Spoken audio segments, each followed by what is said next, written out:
अगर आप कभी वाराणसी से इलाहाबाद जाने वाले हाईवे पर रात 2 बजे के बाद सफर कर रहे हो और आपको सड़क के किनारे पीली बल्ब की रोशनी में एक ढाबा खुला दिख जाए, तो वहां रुकना मत। क्योंकि जो लोग उस ढाबे पर रात 3 बजे खाना खाने रुके, उनमें से कुछ लोग कभी वापस नहीं लौटे, और जो लौटे वो आज भी पूरी बात नहीं बता पाए। आज की ये कहानी उसी ढाबे की है जिसका नाम किसी मैप में नहीं है, जीपीएस उसे पहचानता नहीं, और जिसके बारे में हाईवे पर चलने वाले ड्राइवर आज भी फुसफुसाकर बात करते हैं। ये कहानी है राहुल मिश्रा की। उम्र करीब 32 साल, लखनऊ की एक प्राइवेट कंपनी में सेल्स मैनेजर। दिसंबर की ठंडी रात थी। राहुल को इलाहाबाद से वाराणसी जाना था। जरूरी मीटिंग थी, इसलिए उसने रात में ही ड्राइव करने का फैसला किया। रात के 1:40। हाईवे सुनसान था। चारों तरफ सिर्फ सड़क, ठंडी हवा और गाड़ी के टायरों की आवाज। तभी एक पुराने से ढाबे के पास एक बूढ़ा आदमी हाथ उठाकर खड़ा दिखा। राहुल ने गाड़ी रोकी। बूढ़ा बोला, बेटा, आगे अगर कोई ढाबा दिखे तो रुकना मत। राहुल हंस पड़ा। क्यों बाबा? बूढ़े की आंखें अचानक डर से भर गईं। क्योंकि वो ढाबा खाना नहीं खिलाता, रोक लेता है। इतना कहकर वो आदमी अंधेरे में गायब हो गया। राहुल ने इसे लोकल ड्रामे की तरह नजरअंदाज कर दिया, लेकिन 2:50 तक उसका सिर भारी होने लगा।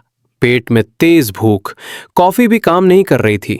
तभी सड़क के बाईं तरफ पीली रोशनी दिखी। एक ढाबा, पुराना जर्जर सा, टीन की छत, लकड़ी की बेंच और नाम की जगह सिर्फ लिखा था ढाबा।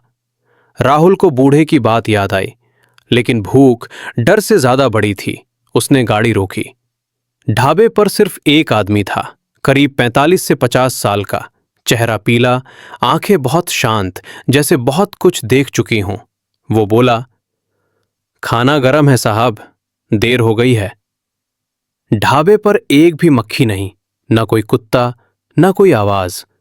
राहुल ने पूछा, इतनी रात को ढाबा कैसे खुला है? आदमी मुस्कुराया, यहां रात ही सबसे ज्यादा लोग आते हैं। राहुल ने घड़ी देखी, 3:02। सुबह खाना आया, दाल, चावल, रोटी। पहला निवाला लेते ही उसे लगा जैसे वो कहीं और पहुंच गया हो। चारों तरफ अचानक बहुत सन्नाटा। उसने फिर घड़ी देखी।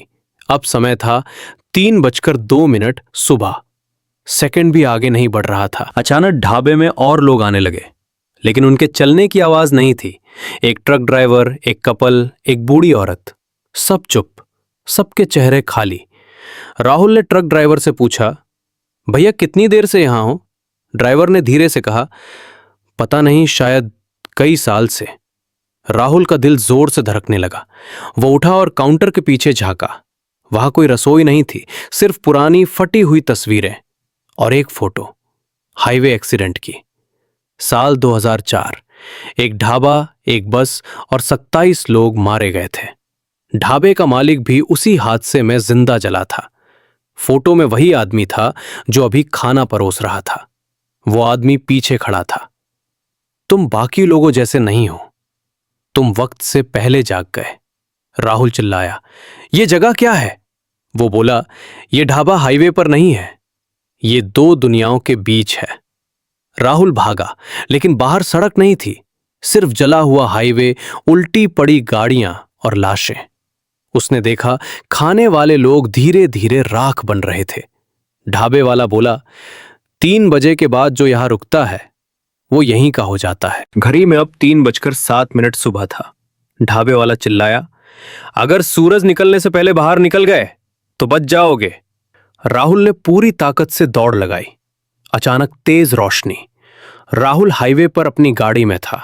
सुबह हो चुकी थी। पास से एक पुलिस जीप गुजरी।